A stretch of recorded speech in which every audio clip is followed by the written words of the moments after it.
Hello everyone, नमस्कार मेरे प्यारे साथियों। स्वागत है आप सभी का एक और नई क्लास में। तो साथियों, हमारी सीरीज चल रही थी अब की बार 90 पार। तो यहाँ पर बच्चों हम लोगों ने अभी तक सीख लिया है सेंटेंसेस को जोड़कर सिंथेसिस करना। पहला टॉपिक हमने कंप्लीट किया, combination of sentences into one sentence. इसमें हम लोगों ने तीन हेडिंग पढ़ी, combination of simple sentences into one simple sentence, combination of simple sentences into one complex sentence और combination of simple sentences into one compound sentence. ये topic हमने पूरी बेहतरीन तरीके से कंप्लीट किया है। नेक्स्ट टॉपिक आज हम शुरू करने जा रहे हैं आप सभी के सामने, वो है ट्रांसफॉर्मेशन। तो बहुत ही बेहतरीन तरीके से ये सीरीज चलती रहेगी बच्चों आपके साथ। ऐसे ही बस आप सभी वीडियो को डेली की डेली देखें, डेली की डेली नोट बनाइए और ये जोश है इसको आप ठंडा मत होने दीजिए, क्योंकि आज का दिया गया समय आपकी जीत का दोस्तों क्या बनेगा, सबूत बनेगा। तब आपको याद आएगा एक एक आपका दिया गया समय कि कैसे आपकी जीत का सबूत बना है। तो साथियों चलिए शुरुआत करते हैं आज का सेशन, और वीडियो को लाइक कर दे और बने रहिए वीडियो के अंत तक। पेन कॉपी लेकर बिल्कुल रेडी हो जाइए सभी लोग। हेडिंग डालेंगे ट्रांसफॉर्मेशन। सभी बच्चे अपनी अपनी कॉपी में हेडिंग डालोगे ट्रांसफॉर्मेशन। ट्रांसफॉर्मेशन, देखिए ट्रांसफॉर्मेशन की बातचीत कर ले तो इसका जो हिंदी मतलब होता है, हिंदी मतलब होता है रूप परिवर्तन। क्या होता है? हिंदी मतलब होता है रूप परिवर्तन। रूप परिवर्तन, ये इस वर्ड का मतलब है रूप परिवर्तन। अब इस वर्ड का मतलब समझते हैं, ये तो इसका हिंदी मीनिंग हो गया। ट्रांसफॉर्मेशन का मतलब सर रूप परिवर्तन होता है, बट हमें ये तो समझाइए सर ट्रांसफॉर्मेशन एक्चुअली में है क्या। तो देखिए, अगर ट्रांसफॉर्मेशन की बातचीत करें तो इसका मतलब होता है to change the form. To change the form, to change the form, जिसका हिंदी में मतलब होता है किसी भी वाक्य का, किसी भी वाक्य का अर्थ बदले हुए, अर्थ बदले हुए उसका रूप परिवर्तन कर देना, उसका रूप परिवर्तन कर देना ही आपका ट्रांसफॉर्मेशन कहलाता है। ये आपके सामने मैंने एक छोटी सी एक्सप्लेनेशन लिखी, किसी भी वाक्य का अर्थ बदले उसका रूप परिवर्तन कर देना ही ट्रांसफॉर्मेशन कहलाता है। एक एग्जांपल की मदद से आप सभी को समझाऊंगा what is transformation and how it works. Sentence लिखा है it this book is very difficult. This book is very difficult. देखिए इस सेंटेंस का हिंदी में मीनिंग है, यह एक बहुत ही कठिन किताब है। This is very difficult, this book is very difficult. तो इसको हम लोग करते हैं ट्रांसफॉर्मेशन। तो ट्रांसफॉर्मेशन करते वक्त हमको ये याद रखना है कि सेंटेंस की फॉर्मेशन तो चेंज हो जाए, बट इस सेंटेंस का जो बेस मीनिंग है, मूल मतलब है, वो चेंज नहीं होना चाहिए। ये है this book is very difficult, ये किताब बहुत कठिन है। तो इसका ट्रांसफॉर्मेशन करेंगे जब, तो ये हो जाएगा this book is not easy. This book is not easy, यह किताब सरल नहीं है, यानी कहने मतलब ये किताब कैसी है, कठिन है। भाई ये लिखा है this book is very difficult, ये किताब कठिन है। तो ये है this book is not easy, ये किताब जो है सरल नहीं है। जब सरल नहीं है तो बच्चों साथियों उसका मतलब हो जाएगा ये कैसी है, कठिन है। कैसी है, कठिन। आई होप आपको ट्रांसफॉर्मेशन वर्ड का मीनिंग जरूर समझ में आया होगा, ट्रांसफॉर्मेशन का मीनिंग क्या होता है। अब आगे हम लोग बातचीत करते हैं, इसके आगे हेडिंग बनाएंगे हम लोग ट्रांसफॉर्मेशन करते कैसे कैसे, कौन कौन से मेथड हैं जिनके मदद से हम लोग सेंटेंसेस का ट्रांसफॉर्मेशन करते हैं। तो कई सारे साथियों हमको इंग्लिश ग्रामर में आपको मेथड्स पढ़ना है जिनके माध्यम से आप सेंटेंसेस का ट्रांसफॉर्मेशन करते हैं, जिनमें से मैं आप सभी को कुछ बारे गिना दे रहा हूं। जैसे है एडवर्ब टू को लगाकर और एडवर्ब टू को हटाकर, यानी रिमूविंग ऑफ एडवर्ब टू। अगला आता है सेंटेंस का एक्टिव वॉइस से पैसिव वॉइस में चेंज करके। फिर आता है डिग्रीज का कंपैरिजन करके, यानी पॉजिटिव को कंपैरेटिव बदल के, कंपैरेटिव को सुपरलेटिव में, सुपरलेटिव को पॉजिटिव में, पॉजिटिव को कंपैरेटिव में, सुपरलेटिव कंपैरेटिव में, है ना, कंपैरेटिव को पॉजिटिव में, ऐसे अल्टरनेट करके हम उन्हीं तीनों का एक दूसरे में जिनका संभव होगा जैसे जैसे उस प्रकार से क्या करेंगे, ट्रांसफॉर्मेशन करेंगे। असर्टिव सेंटेंस को इंट्रोगेटिव बना के, अफर्मेटिव को निगेटिव में बदलकर, है ना, कंडीशनल सेंटेंसेस का transformation, parts of speech change करके सेंटेंस का ट्रांसफॉर्मेशन, है ना, ये कई सारे मेथड है इंग्लिश लैंग्वेज में, अंग्रेजी ग्रामर में आपके सिलेबस में जिनसे हमें सेंटेंस का ट्रांसफॉर्मेशन करना है। नेक्स्ट आगे सबसे पहली हेडिंग मैंने अभी बताया, रिमूवल ऑफ एडवर्ब टू। क्या बताया, रिमूवल ऑफ एडवर्ब टू। तो अपनी बुक में सब सॉरी अपनी नोटबुक में सभी बच्चे हेडिंग बना लीजिए, रिमूवल ऑफ एडवर्ब टू। पहली हेडिंग डालोगे, removal of adverb too, removal of adverb too. चलिए बच्चे, इस हेडिंग को आज हम लोग इस पूरी वीडियो में कंप्लीट करेंगे। देखिए अगर रिमूवल ऑफ एडवर्ब टू की बातचीत करें तो देखिए जिन सेंटेंसेस में टू एडवर्ब दी गई होगी वो दो प्रकार के सेंटेंस होंगे। कैसे, सबसे पहला टाइप तो टाइप वन लिखिए, ऐसे डालिए टाइप वन। टाइप वन हम उन प्रकार के सेंटेंसेस का ट्रांसफॉर्मेशन यहाँ पर करेंगे जिन सेंटेंसेस में क्या होगा, पहले कोई सब्जेक्ट होगा, ठीक, यानी कहने का मतलब ऐसे लिखें, टू एडवर्ब होगी, इसके बाद कोई एडजेक्टिव होगा, एडजेक्टिव के बाद इंफिनिटिव होगा, एडजेक्टिव बाद क्या होगा, इंफिनिटिव। इस प्रकार के सेंटेंसेस का हम लोग क्या कर रहे होंगे, ट्रांसफॉर्मेशन कर रहे होंगे। अगला लिखिए टाइप टू, अगला आपका आता है टाइप टू। टाइप टू आता है बच्चों जब टू लिखा होगा और टू के बाद केवल और केवल एडजेक्टिव लिखा होगा, यानी इंफिनिटिव नहीं दिया गया होगा, है ना। इस प्रकार के सेंटेंसेस को हम लोग क्या करेंगे, इसमें ट्रांसफॉर्मेशन करेंगे। और सारे हैं बट सबसे पहले हम लोग इनका सीखते हैं। तो आप हेडिंग बनाएंगे टाइप नंबर फर्स्ट, इस प्रकार के सेंटेंसेस का ट्रांसफॉर्मेशन कैसे करते हैं। यदि सेंटेंस इस प्रकार का लिखा है, मैं एक सेंटेंस आप सभी के सामने लिख के जरा एग्जांपल दे देता हूं, जैसे he is too weak to run. तो यहाँ पे देखिए लिखा है टू, टू लिखा है, एडजेक्टिव वीक लिखा है, इंफिनिटिव टू रन लिखा है ना। इस प्रकार के सेंटेंस हो गए, इनका हमको ट्रांसफॉर्मेशन करना है। तो टू एडजेक्टिव प्लस इंफिनिटिव, तो सबसे पहली बात इसमें जो याद रखना है, लिख लीजिए इस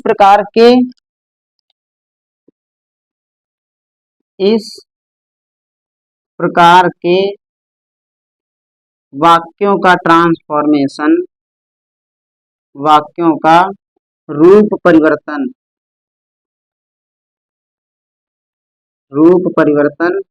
निम्न प्रकार से करते हैं, निम्न प्रकार से करते हैं। पॉइंट नंबर फर्स्ट लिखिए, पॉइंट नंबर सभी लिखेंगे टू को हटाकर, या फिर लिख दीजिए टू के स्थान पर, टू के स्थान पर सो लगाते हैं, टू के स्थान पर सो लगाते हैं। दूसरा पॉइंट आप सभी लिखेंगे,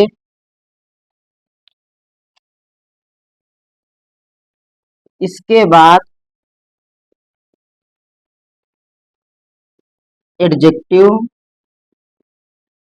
फिर दैट लगाते हैं, फिर दैट लगाते हैं।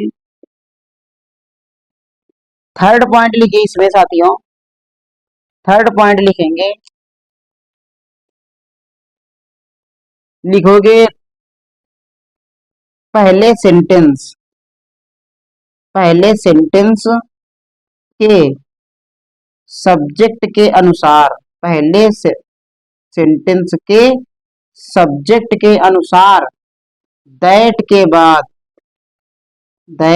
बाद ही, she, it, they, we dot dot dot क्या लगाते हैं, सब्जेक्ट लगाते हैं। क्या लगाते हो, सब्जेक्ट लगाते हैं। फिर आगे नेक्स्ट पॉइंट आप सभी बनाएंगे। नेक्स्ट पॉइंट बनाओगे साथियों, टू के स्थान पर, टू जो इन्फिनिटी होता है इसके स्थान पर प्रेजेंट टेंस अगर है, अगर प्रेजेंट टेंस है तो कैन नॉट लगाते हैं, अन्यथा पास्ट टेंस में, अन्यथा पास्ट टेंस में वुड नॉट लगाते हैं। क्या लगाते हैं? वुड नॉट लगाते हैं। अभी मैंने आप सभी के सामने एक सेंटेंस लिखा था साथियों, उसी एग्जाम्पल की मदद से इसको सीखते हैं। देखिए आप सभी के सामने मैंने अभी एक एग्जाम्पल लिखा था, he is too weak, he is too weak to run, he is too weak to run. आपको कुछ नहीं करना, सेंटेंस का ट्रांसफॉर्मेशन करते समय जितनी बातें यहाँ पर बताई गई हैं वो सभी बातें आपको फॉलो करना है। सबसे पहले टू के स्थान पर सो लगाते हैं, आप इस टू को हटाइए, सो लगाइए। ये देखिए सेंटेंस बनेगा, ही इज सो वीक। भाई उसके बाद एडजेक्टिव लगाइए, ही इज सो वीक।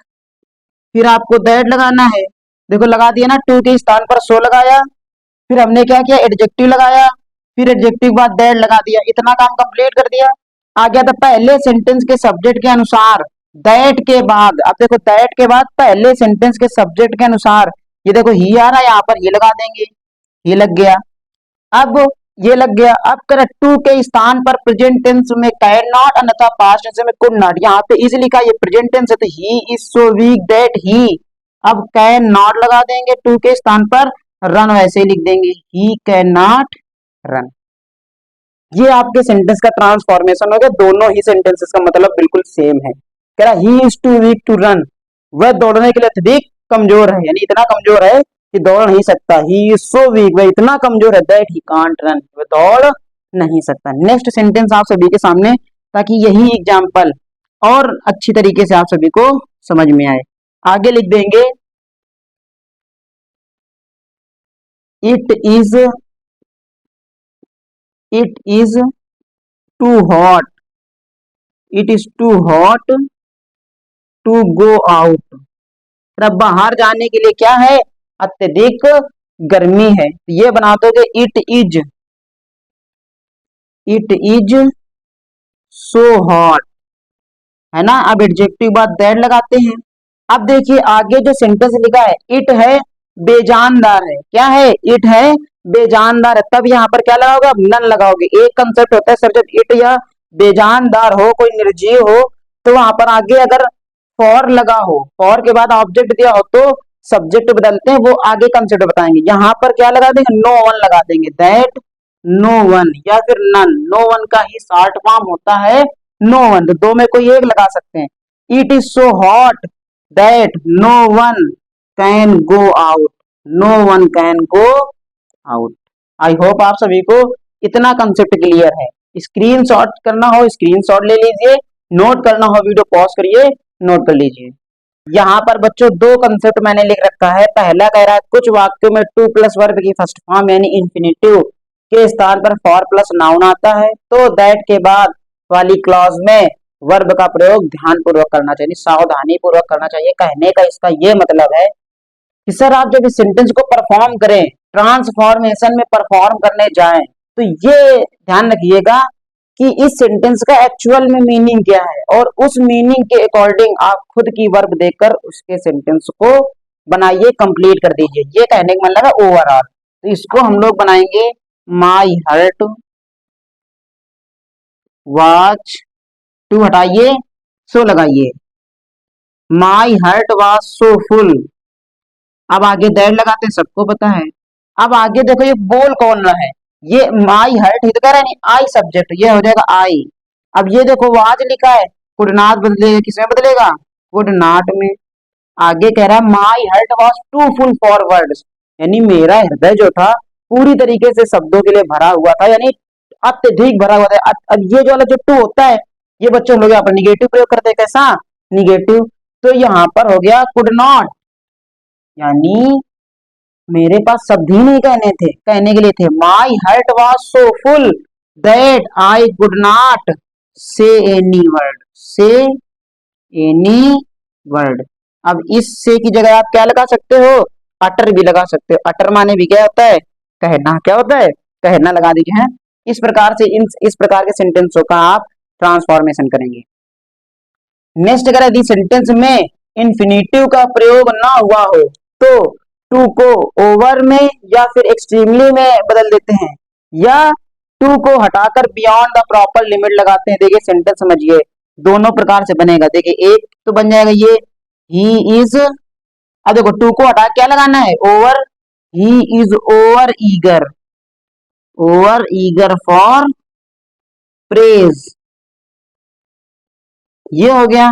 इसी का और दूसरा क्या बनेगा, आप ओवर की जगह एक्सट्रीमली लगा सकते हैं। क्या लगा सकते हैं, एक्सट्रीमली, है ना। ये बनेगा he is over eager for praise, या फिर he is extremely eager for praise, या फिर फ्रेज का प्रयोग करेंगे बियॉन्ड द प्रॉपर लिमिट। उसके लिए हमको टू को क्या कर देंगे, रिमूव कर देंगे। तो ये बन जाएगा he is eager for praise, he is eager for praise beyond the proper limit, beyond the proper limit। इस प्रकार से आपका सेंटेंस चेंज हो गया, ट्रांसफॉर्मेशन हो गया। क्या हो गया साथियों, ट्रांसफॉर्मेशन। अब चलते हैं तीन छोटे छोटे आपके कंसेप्ट रह गए हैं, उन कंसेप्ट को भी कर लेते हैं। जैसे मैं आप सभी को एक बार बता देता हूं, देखो साइड में, क्योंकि वो कंसेप्ट जो है सेंटेंस आता जाएगा, आप करते जाओगे। इन इन इन इन कंसेप्ट को आप सभी को देखने की जरूरत थी, उनको देखने की इतनी जरूरत नहीं है। जैसे कहने का मतलब है कि यदि क्या आ रहा हो, यदि इंफिनिटिव के पहले और एडजेक्टिव के बाद में, जैसे लिखा हो फॉर मी, क्या लिखा हो, फॉर मी, जब सेंटेंस बनाओगे तो आई में बदल दोगे। अगर लिखा हो फॉर अस तो वी में बदल दोगे। फॉर देम तो फिर आप किसमें, दे में बदल दोगे, है ना। Dot dot dot. ठीक इसी प्रकार के सेंटेंस अगर आगे दिए हो तो वो कह रहा है कि ट्रांसफॉर्मेशन में भी हमको याद रखना होता है। क्या होता है, याद रखना होता है। मैं उन सेंटेंसेस की बात कर रहा हूं। It is too cold, it is too cold for me to go out, to go out. तो वहां पर आप क्या करते थे, जब यहाँ पर फॉर मी ना लिखा होता था तो आप पहले सब्जेक्ट अकॉर्डिंग क्या लगाते थे, करता लगाते थे। बट यहाँ पर जब फॉर मी लिखा है तो इसी फॉर मी को आई में बदल दोगे। ये बन जाएगा it is so cold that, for me को आई में, ये प्रेजेंट में है, कैन नॉट हो जाएगा, है ना। ये हट जाएगा, यहाँ से हो जाएगा गो आउट। ये आपका एक कंसेप्ट हो गया। ठीक, आगे कंसेप्ट इसी में आता है कि यदि सेंटेंस ऊपर वाला पैसिव वॉइस में है तो जब आप उसका ट्रांसफॉर्मेशन करोगे तो वो भी किसमें होगा, ट्रांसफॉर्मेशन भी आपका पैसिव में ही होगा। आप वीडियो को पॉज करते जाइए और जो मैं कंसेप्ट बोल रहा हूँ उन सारे कंसेप्ट को अपनी नोटबुक में नोट करते जाइए। मैं देखो ये छोटे छोटे कंसेप्ट बाद में इस वजह से कराया हूँ ताकि क्या हो, आपका वीडियो ज्यादा लॉन्ग ना हो और सारे कंसेप्ट हो जाएं। भाई मेन तो ही थे वो हमने आपको करा दिए। टी टू को हटाकर कैसे करते हैं, जिनमें टू के बाद फॉर मी देखो अभी करा दिया। इसके बाद अगर टू के बाद इन्फिनिटिव ना लगा हो तो कैसे करते हैं, over extremely beyond the proper limit वाला कैसे करते हैं, ये भी करा दिया।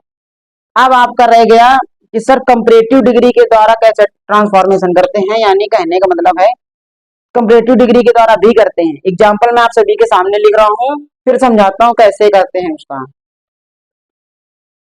सेंटेंस आपके सामने लिखा है my mother is too fat, my mother is too fat. तो कैसे बना दोगे, एक तो सीधा बना दोगे my mother is over fat, है ना।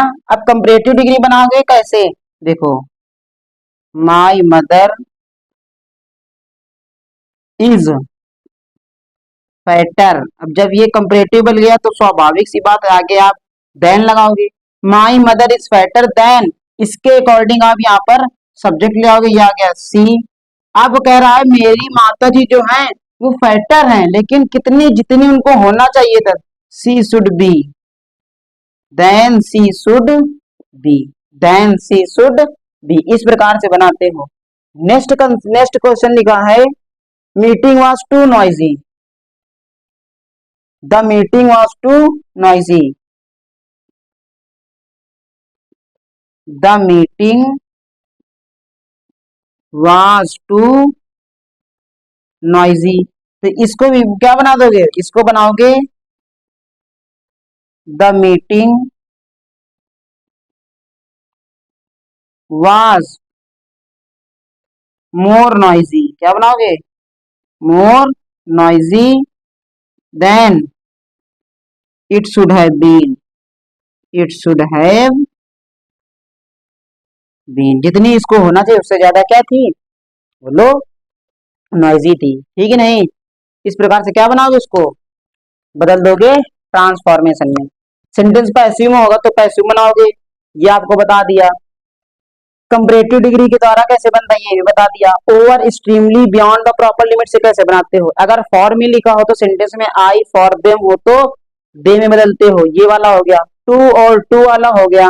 सारे के सारे कंसेप्ट यानी साथियों हो चुके हैं आपके ट्रांसफॉर्मेशन तो में। तो आज की क्लास में देखो, क्लास में थोड़ा सा स्पीड से मैंने इस वजह से किया है ताकि चीजें आपकी इसी क्लास में हो सके, नहीं तो फिर होता है क्या, एक पार्ट 1 बनाना पड़ता है, एक पार्ट बी बनाना पड़ता है। अब मैं नहीं चाहता कि अब की बार ऐसा किया जाए, यानी एक एक क्लास में धीरे धीरे, क्योंकि अगर जैसे जैसे आप एक कंसेप्ट खत्म होते चले जाएंगे वैसे वैसे आगे एक्सरसाइज में लेके आऊंगा आपकी प्रैक्टिस के लिए। क्योंकि इस बार साथियों अब की बार 90 पार, यानी कहने का मतलब है हमें 90 प्लस स्कोर करना है तो करना है इसी डेडिकेशन के साथ। आप सभी देख सकते हैं है ना, जैसे मैं मेहनत कर रहा हूँ आप सभी के साथ, ठीक आपको भी वैसे ही लगे रहना है और एक दिन आप जरूर सफल होंगे। आपकी मेहनत जो है वो जरूर आपको सफल बना देगी। अगर आपने एक बार ठान लिया है कि नहीं हमें 90 प्लस नंबर लाने हैं तो फिर आप मेहनत करते रहिए और उस मेहनत का जो फल है वो जरूर आप सभी को मिलेगा। तो साथियों आज की वीडियो यहीं तक रखते हैं।